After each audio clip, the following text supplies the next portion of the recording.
မင်္ဂလာပါခင်ဗျာဒီနေ့ရဲ့အကြောင်းအရာကလေးတော်တော်လေးစိတ်ဝင်စားဖို့ကောင်းတယ် ဟုတ်ကဲ့ပါရှင် ကိုလိုနီခေတ်မှာကိုကိုဥရောပတိုက်သားလို့လည်းအပြည့်အဝအတိမတ်မပြူဘူး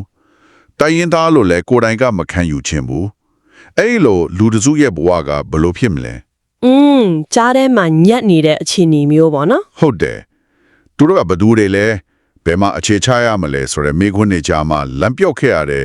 Eurasian အတိုင်းဝါရဲ့ကိုတုံးအမတ်တင်ညာရှာဖို့တော့ခီးကိုဒီလေကျွန်တော်တို့စူးစမ်းကြည့်ကြမှာပါကျွန်တော်တို့လေးလာမယ့်အရင်မြစ်က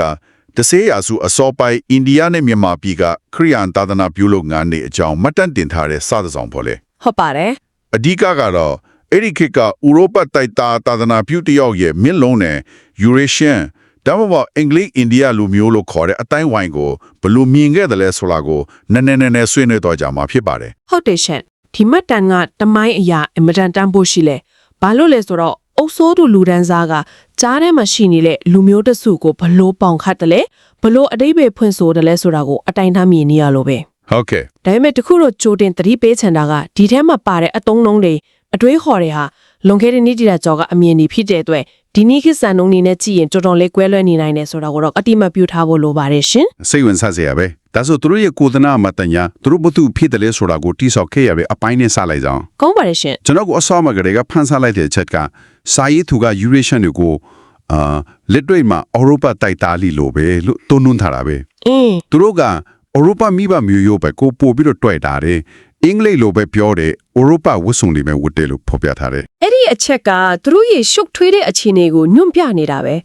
စားထဲမှာထောက်ပြထားတဲ့ရန်ကုန်တဲ့ဥပမာတစ်ခုကသူတို့အများစုဟာဥရိုရိုကိုတခါမှခြေမချဘူးတဲ့လी ဟုတ်လား ဟုတ်တယ်ဒါပေမဲ့အင်္ဂလန်ကိုအိမ်လို့ခေါ်ကြရတယ်တဲ့ဒါကဘာကိုပြနေလဲဆိုတော့သူတို့ကဘယ်ဘက်ကိုမှအပြည့်အဝမသက်ဆိုင်ဘူးလို့ခန်းစားနေရတာပေါ့ တကယ်ပဲ ဟိုဘက်ဥရိုရိုအတိုင်းဝိုင်းကလည်းသူတို့ကိုသွေးနှောလို့အပြည့်အဝလက်မခံဘူးဒီဘက်တိုင်းရင်းသားတွေနဲ့လည်းသူတို့ကိုသူတို့လုံးရောမသွားခြင်းဘူးကြားထဲမှာပြားများနေတဲ့သဘောပဲ တကယ်ကိုကြားလေးသွေးလေးအခြေအနေပဲနော်အဲ့ဒီလိုကိုဘဒူဘဝထစ်ချောင်းတတ်မှတ်ဖို့ယုံကန်ရတဲ့နေရာမှာနာမည်ကလည်းအရေးကြီးတဲ့အခန်းကဏ္ဍနဲ့ပါဝင်ခဲ့ပုံပဲ ဟုတ်တယ် သူတို့ Eurasian ဆိုတဲ့နာမည်ကိုမကြိုက်ကြဘူးတဲ့အဲ့ဒီစာ domiciled community လို့ခေါ်စီခြင်းခဲ့ကြတယ် တိုင်းရင်းသားthiếtအတိုင်းဝိုင်းဆိုတဲ့သဘောမျိုးပေါ့ ဟုတ်ပါတယ်နောက်ဆုံး1917တန်းကောင်ဆိုင်ရမှာတော့အစိုးရက Anglo-Indians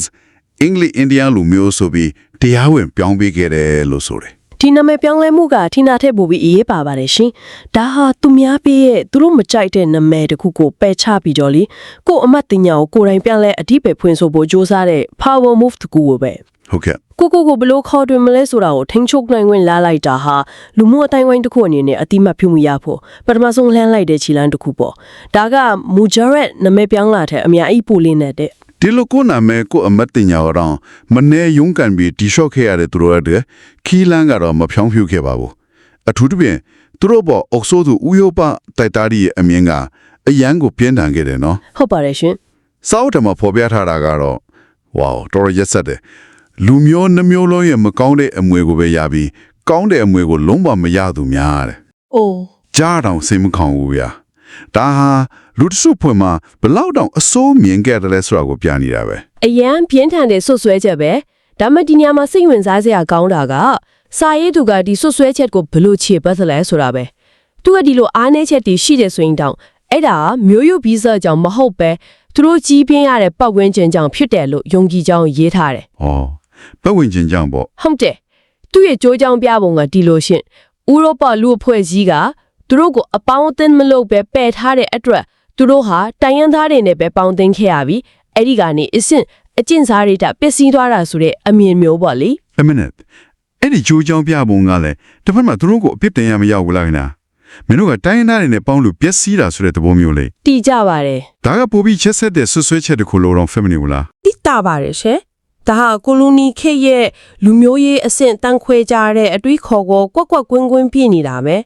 ငါတို့ဥရောပတိုင်းသားတွေကယဉ်ကျေးတယ်တိုင်းရင်းသားတွေကအစင်နှိမ့်တယ်မင်းတို့ကသူတို့နဲ့ပေါင်းလို့အစင်နှိမ့်သွားတာဆိုတဲ့ဝါဒဖြန့်မှုတစ်ခုလိုပဲ ။ သူတို့ရဲ့အခြေအနေကိုစာနာမှုပြခြင်းတယ်လို့နဲ့တစ်ဖက်ကလည်းသူတို့ရဲ့လူမျိုးရေးအစွဲကိုပိုပြီးခိုင်မာအောင်လုပ်သွားတဲ့သဘောမျိုးပဲ ဒါနဲ့ဆက်ဆက်ပြီးသူတို့လုပ်ရတဲ့အလုပ်ကိုင်တွေကလည်းသူတို့အပေါ်ထားတဲ့အမြင်ကိုပိုဆိုးစေကြလေလို့ဆိုတဲ့တရားစီရင်ရေးနဲ့တခြားဌာနတွေမှာလက်အောက်ငယ်သားယာထူးတွေမှာအဓိကလောက်ကြရတော့ ဟုတ်တယ် လက်ပိတ်လက်ပြူမှုတွေနဲ့အများဆုံးထိတွေ့ကြုံတွေ့ခဲ့ရတဲ့ ဟုတ်တယ်ဒီနေရာမှာသူတို့ရဲ့ကြိုးကြောင်းပြောင်းမှုကတစ်မျိုးကြီးပဲလူတစုကိုမင်းတို့ကစိတ်တက်မခိုင်ပါဘူးဒါမှမဟုတ်စာရီတက်ခိုင်မာမှုအားနည်းတယ်လို့အရင်ဆုံးတစ်စိုက်ကပ်လိုက်တယ် အရင်ဆုံးပေါင်ခတ်လိုက်တာပေါ့ ဟုတ်ကဲ့ပြီးတော့မှသူတို့ကိုလက်စားမှုတွေနဲ့အနီးကပ်ဆုံးဖြစ်နေရဲ့အလုပ်တွေမှာပဲခန့်ထားပြီးတွေ့လားငါတို့ပြောတဲ့အတိုင်းပဲသူတို့လမ်းမလိုက်ကုန်ပြီဆိုပြီးကိုအဆွဲလို့ကိုပြန်ပြီးတိတိပြတဲ့ပုံစံမျိုးဖြစ်နေတာပေါ့ အော် ဒါက trapped in a cycle လို့ခေါ်မယ့်အခြေအနေမျိုးပဲရှင် တကယ်ကိုမတရားတဲ့ကွင်းဆက်တစ်ခုပဲဒီလိုပြဿနာတွေစိုင်ခေါ်မှုတွေအတွက်စာရေးသူကအဖြေတစ်ခုကိုတင်ပြထားတယ်အဲ့ဒါကတော့ပညာရေးပဲ ဟုတ်ကဲ့ စာအုပ်ထဲမှာရေးထားတာကရွေးရှမ်းတို့ရဲ့ပြဿနာကိုဖြေရှင်းဖို့တောချက်ကပညာရေးပဲဒီစကားကအဲ့ဒီခေတ်ကသာသနာပြုတွေရဲ့မူဝါဒကိုအနစ်ချုပ်ပြလိုက်တယ်လို့ပဲနော် အတေးချပဲရှင်ပညာရေးကသူတို့အတွက်လူအဖွဲ့အစည်းတစ်ခုကိုပုံသွင်းဖို့အကောင်းဆုံးလက်နက်တစ်ခုပေါ့စာထဲမှာခရစ်ယာန်ဂိုင်းကနာလီကြားကပညာရေးပြန်ဆိုင်မှုကိုလည်းထည့်ရေးထားတယ် ဟုတ်ကဲ့ Roman Catholic တွေကကျောင်းတီတီထောင်ရမှာဘယ်သူမှမရှိနိုင်အောင်ထိုက်ဆုံးကနေပြင်းနေပြီး Church of England ကဒုတိယနေရာမှာရှိရလို့ဆိုရဲကာလကတိုင်းမျိုးကစည်ရင်းစရာတစ်ခုကိုကြည့်ရင်ဒီပြန်ဆိုင်မှုရဲ့အကျိုးသက်ရောက်မှုကိုတွေ့နိုင်နေရှင် ဟုတ်တယ်အဲ့ဒီစင်းစရာကျွန်တော်လည်းတွေ့လိုက်တယ်1990နဲ့1991ဂျာဆန်နဲ့အတွင်းမှာလေ Church of England ဘက်က UAsian ဘာသာဝင်က1000ကျော်လို့ပဲတိုးလာချိန်မှာ Roman Catholic ဘက်က3000ကျော်တိုးသွားတယ် အများကြီးကွာတာနော် ဟုတ်တယ်ဒါကိုစာရေးသူက Catholic ကျောင်းတွေရဲ့အောင်မြင်မှုနဲ့တိုက်ရိုက်ချိတ်ဆက်ပြထားတာပဲ ဒီစည်ရင်းစရာကအရင်စိတ်ဝင်စားဖို့ကောင်းတယ်ဒါဟာမကြရပါတာဝဲအရေးထွက်ပြိုင်ဆိုင်မှုမဟုတ်ဘူးဒါဟာလူအဖွဲ့အစည်းတစ်ခုရဲ့စိတ်ဝိညာဉ်ကိုပုံသွင်းဖို့ကြိုးစားနေတဲ့ယဉ်ကျေးမှုစစ်ပွဲတစ်ခုလိုပဲ ယဉ်ကျေးမှုစစ်ပွဲ ဟုတ်တယ်ပညာရေးကလက်နက်ဖြစ်နေတာဘသူကြောင့်တက်တယ်လဲဆိုတာကကိုယ့်ရဲ့အနာဂတ်ကိုယ့်ရဲ့အဆင့်အတန်းနောက်ဆုံးကိုဘသူဖြစ်မလဲဆိုတာကိုပါဆုံးဖြတ်ပေးနေတယ်လို့ဖြစ်နေကြတာပေါ့ မြန်မာပြည်နဲ့ပတ်သက်လို့လည်းပညာရေးစနစ်ပြောင်းလဲလာပုံကိုပြောထားတယ်အစပိုင်းမှာတော့ Eurasian နဲ့တိုင်းရင်းသားတွေက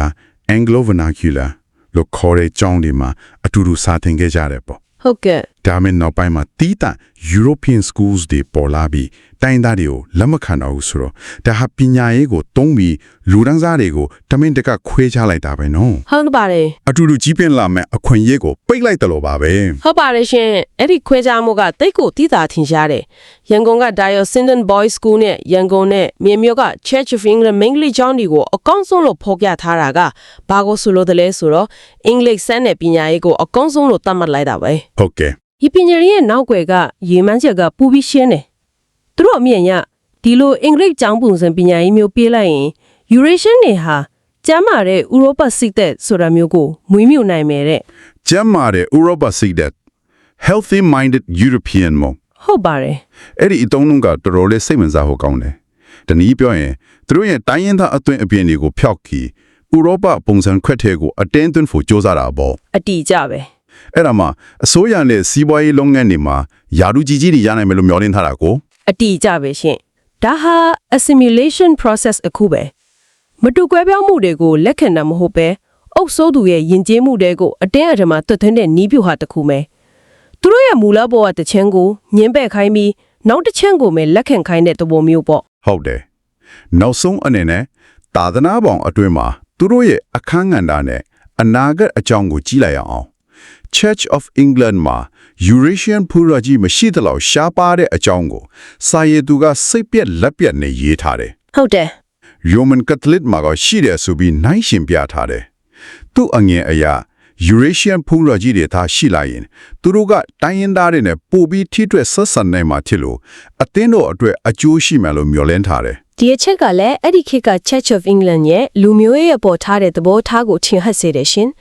Eurasian တွေကိုဘာသာရေးခေါင်းဆောင်မှုအနေအမှာလက်ခံဖို့ဝန်လင်းနေကြတာကိုပြတယ် စာရေးသူကတော့သူတို့ကိုကြားခံလူတန်းစားအဖြစ်အသုံးချခြင်းတဲ့သဘောမျိုးမြင်ထားတယ် Eurasian ဖုံးတော်ကြီးတွေကဥရောပတိုက်သားတွေနဲ့တိုင်းရင်းသားတွေကြားကပေါင်းကူတတာဖက်လာနိုင်တယ်လို့ယူဆခဲ့တာပေါ့ ဟုတ်ပါတယ်ဘာသာရေးခေါင်းဆောင်မှုအပြင် ခြားအထောက်အကူပြုဖွဲ့စည်းတဲ့အကြောင်းလည်းပြောထားတယ် Burma Additional Clergy Society တို့ Girls Friendly Society တို့လိုအဖွဲ့တွေပေါ့ ဟုတ်ကဲ့ရှင် Girls Friendly Society ဆိုရင်ယူရေးရှန်အယောင်ဝန်ထမ်းမိန်းကလေးတွေကိုကူညီတယ်မိမျိုးမှာအားလည်းရဲ့အနားယူနိုင်မဲ့အိမ်လုံးတောင်ထောက်ပံ့ထားတယ်လို့ဆိုတယ် ဒီအဖွဲ့အစည်းလေးတွေကသူတို့ရဲ့လူမှုဘဝကိုဘယ်လောက်ထိအသေးစိတ်ကူညီထောက်ပံ့ဖို့စူးစမ်းခဲ့တယ်လဲဆိုတာကိုပြတယ် Ladies Missionary Association ဆိုတဲ့အဖွဲ့ကတော့ UASN နဲ့ဥရောပသားတွေကိုတာသနာပြုလုပ်ငန်းတွေမှာစိတ်ဝင်လာအောင်စီယုံတဲ့အဖွဲ့ပေါ့ဒါတွေအားလုံးကသူတို့ကိုဘာသာရေးနဲ့လူမှုရေးပေါင်းထဲမှာထိမ့်သိမ်းထားလို့တဲ့ကြိုးပမ်းမှုရလို့ပြောလို့ရပါတယ် ဒါဆိုရင်စာရေးသူရဲ့အမြင်ကိုခြုံငုံသုံးသပ်ရရင်သူက UASN ကိုမျိုးလင့်ချက်ထားပုံရတယ်ခင်ဗျာ ဟုတ်တယ်အဲ့လိုပြောလို့ရတယ် ခုအဖြစ်မြင်တယ်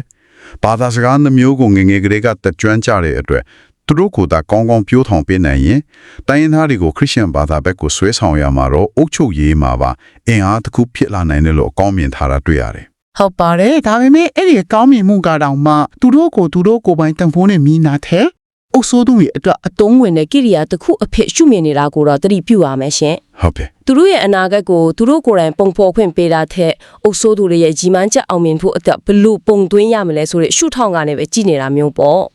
ဒီနေ့ကျွန်တော်တို့ဆွေးနွေးခဲ့တာတွေကိုပြန်ကြည့်ရင်တော်တော်လေးချေပြန့်ပါတယ်ကိုလိုနီခေတ်မြန်မာပြည်နဲ့အိန္ဒိယမှာရှိတဲ့ Eurasian အတိုင်းဝိုင်းဟာယဉ်ကျေးမှုနှစ်ခုကြားမှာဘလို့ပြန်များခဲ့ရတယ်လဲလူမျိုးရေးခွဲခြားဆက်ဆံမှုတွေနဲ့ဘလို့ရင်ဆိုင်ခဲ့ရတယ်လဲပြီးတော့သူတို့ရဲ့ဘဝအတူတည်းရေးအတွက်ပညာရေးနဲ့ဘာသာရေးကိုအုပ်စိုးသူလူဒန်းစားကအဓိကတော့ချက်အဖြစ်ဘလို့ရှုမြင်ပြီးပုံသွင်းမှုစူးစမ်းခဲ့တယ်လဲဆိုတာတွေကိုဒီတမိုင်းဝင်စာတန်းကနေချင်းလေ့လာခဲ့ရတာပဲ နောက်ဆုံးအနေနဲ့လေနားထောင်သူတွေအတွက်စဉ်းစားစရာလေးတစ်ခုနဲ့အဆုံးသတ်ခြင်းပါတယ်ရှင်ကျွန်တော်တို့ခုနကတည်းကဆွေးနွေးခဲ့တဲ့ဒီအကြောင်းအရာအားလုံးဟာဥရောပတိုက်သားသာသနာပြုတယောက်ရဲ့အပြင်ကနေလမ်းကြည့်တဲ့အမြင်ကိုပဲတင်ပြထားတာပါ ဟုတ်ပါတယ် ဒီစောက်ထဲမှာလုံးဝမပါဝင်တဲ့ပျောက်ဆုံးနေတဲ့အတန်တန်ရှိနေတယ်အဲ့ဒါကတော့ Eurasian ဒီကိုရန်ရဲ့အတန်ပဲ သူတို့ရဲ့အတန်း ဟုတ်တယ်အဲ့ဒီခေတ်မှာသူတို့ကတော့သူတို့ကိုယ်သူတို့ဘယ်လိုမြင်ခဲ့ကြမလဲသူတို့ရဲ့ခံစားချက်တွေသူတို့ရဲ့မျှော်လင့်ချက်တွေသူတို့ရဲ့နာကျင်မှုတွေကဘယ်လိုရှိခဲ့မလဲသူတို့ကိုယ်တိုင်ရေးခဲ့တဲ့မှတ်တမ်းတွေစာပေတွေသာရှိခဲ့မယ်ဆိုရင်ခုနကျွန်တော်တို့ကြားခဲ့ရတဲ့ဒီဇလန်ကဘယ်လောက်အထိကွဲပြားသွားနိုင်မလဲဆိုတာကိုတွေးတော့စရာအထစ်ချမ်းသာခဲ့ပါစေ